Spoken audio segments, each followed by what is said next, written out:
person and worked directly with him. But she was a person who took ill.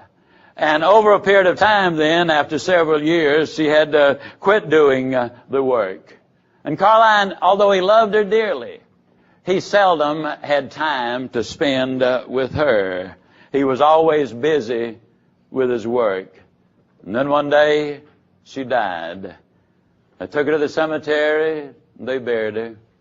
Carlyle came back home. He was sitting in remorse on the side of her bed, and he saw her diary, which was open. And he started reading in it. The first notation he saw: yesterday he spent an hour with me, and it was like heaven. I love him so. He turned the page. I've listened all day to hear his steps in the hall, but now it is late, and I guess he won't come today.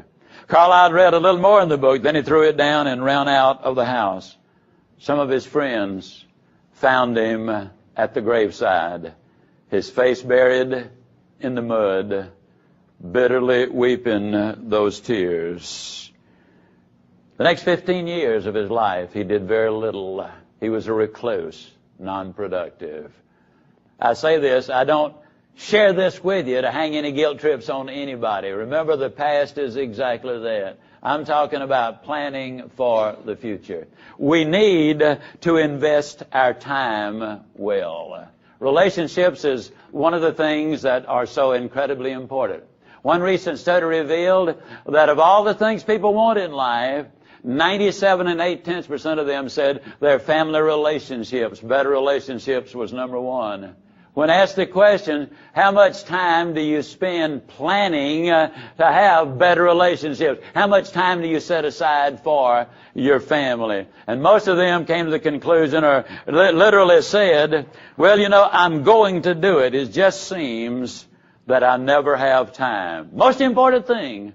Doesn't make a whole lot of sense, but that's human nature. We let the urgency of the moment, because we do not have a plan. You remember, we talked about how much more we get done on the day before vacation than we do on any other day. Take the same principle, and then we plan the time with the family. We plan the time for exercise. We plan the time to get involved in personal growth and development, as you have done.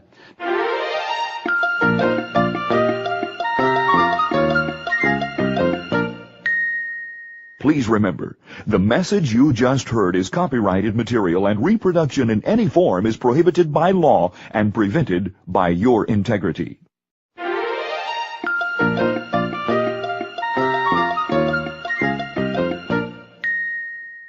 Now, this philosophy that we're talking about, all aspects of it, among other things, can impact racism and sexism. Every quarter at our company, we have what we call the People Builders meeting. We recognize the outstanding people in our company. We always bring in a corporate client who tells us what our training has meant to them. We had a lady named Gloria Hogg with Tri-Cities Hospital who was our guest speaker on one of the occasions. One of those rainy days, traffic was heavy, she was a little late getting there. And she walked in laughing and smiling and cracking jokes, and the trainers who had been working with her, ran up to them, and she grabbed them and hugged them, and they kidded a moment, and then Gloria came on, and she kept popping jokes to the group that was there. Then all of a sudden, Gloria came to a dead stop, and she said, I don't know if you knew it or not, but you're listening to what was at one time an overt racist person. She said, if you were not black, I couldn't wait to get on to you and attack you verbally. Now, being dark brown, that didn't help. Being yellow didn't help. Got to be black, otherwise I was after you. And she said, I've always believed in the golden rule, but I certainly was not living it. But as this training started having an impact that you can have everything in life you want if you'll just help enough other people get what they want, she said, I realized that made nothing but sense. It's nothing new. It's the old golden rule handled in a slightly different verbiage. And she said, I started going by that thing. And she said, I've never been happier. And for what it's worth, the governor of Texas recognized her as one of the 100 outstanding women of distinction in Texas. She had a significant promotion at Tri-Cities. In addition to that, the rest of her change, every morning at 5:30, she gets up and goes out and gives insulin shots. One to a white lady, one to an African-American lady, and one to an Hispanic lady. Once a month, she draws the name of a senior citizen out of a hat and pays that person's electricity bill for the month. She said it gives her a great deal of joy and satisfaction. She said, why shouldn't I do it? I've got a wonderful job, and a lot of people simply do not have those things. Does this work?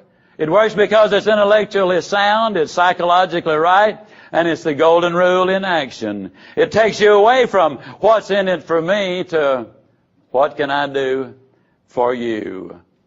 A few months later, Elva Gonzalez, also at Tri-Cities, was our guest. When she started with this philosophy, she was a file clerk. Today she heads 3 departments. Her 10-year-old son was short. He was a runner. He wanted to qualify for this big meet down in Austin. They started training and practicing. Only one person here in the whole Dallas area could qualify. His friend said, you're too short. She took what she had learned in this approach to life and kept telling him, if you work hard enough and believe you can, I believe that you can. Bottom line, with 13 states competing, this youngster finished 4th in the entire 13 states. From time to time, people say to me, you know, you changed my life. I'm always flattered when something like that happens. But I got to tell you, they got it wrong.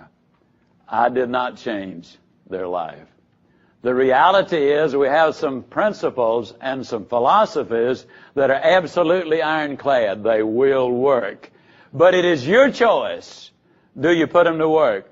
If you take the philosophy, put it to work, that's what changes your life. Not Zig Ziglar, not anybody else. It is what you do. It's a do-it-yourself job. Now, as you probably notice, I get a lot of the heart involved in what I'm talking about. I get you emotionally involved. I used to talk about giving you a checkup from the neck up. I now believe in giving people a checkup from the heart up. You see, I go through the mind because that's the gateway to the heart. But when you change hearts, that's when lives are changed. But all change starts with a start. My friend Joe Saba puts it this way. You don't have to be great to start, but you got to start to be great. If relationships are important, how do you get people to like you? You know, in a nutshell, how do you get people to like? How can you become more likable? In other words, the more likable you are, does it make sense that you'll have more friends and you'll do better on the job and other places? Does that make any sense to any of you in the live audience there? How many of you believe the boss really will promote somebody they like, everything else being equal? Can I say it? Maybe sometime not even everything else being equal.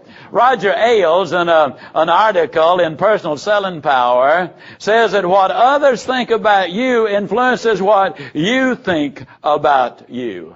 And he says it only takes another person 7 seconds to decide really what they think about you. And from that point on, all of their decisions are made largely influenced by that first impression. And so that first impression is important. And every decision they make from then on is influenced to a degree because of that. Now, first impressions are important. And a lot of people start forming impressions before you ever open your mouth. One evening, the redhead and I were at our favorite ice cream parlor.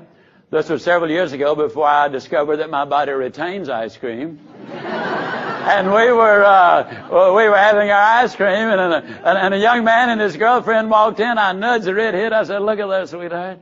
She said, I see him. I said, I wonder what happened to him. And she said, what do you mean? I said, well, look at him. He's hurt. He's been in some kind of an accident. Oh, honey, she said, he's not hurt. He's been to the barber shop or the beauty shop.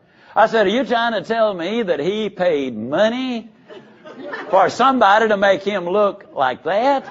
She said, yeah, honey. Said, it happens all the time. In my lifetime, I have never seen before or since a sight like I witnessed right there. This young man, I can describe it this way. He looked like, or it looked like to me, that the governor's pardon had gotten to the warden about 10 seconds after he plugged in the chair. I mean, hair was all over the place. Except there was one peak going straight up, and it must have had 2 cans of hairspray on it. I'm telling you, if you'd fallen on it, you'd have been hurt. I mean, it was bad. It was green and purple and yellow and orange. I mean, it was really something. Now wait a minute. Don't anybody sit there and listen to this live audience, and don't you, as you listen to this tape, think I'm being critical. I am not. I'm not being judgmental. I'm just telling you what I saw. Now, and for what it's worth, I would literally go to war and fight for that young man's right to look exactly like he does. That is America. That's what freedom is all about. You bet I'd fight for his right to look like that. But I wouldn't give him a job.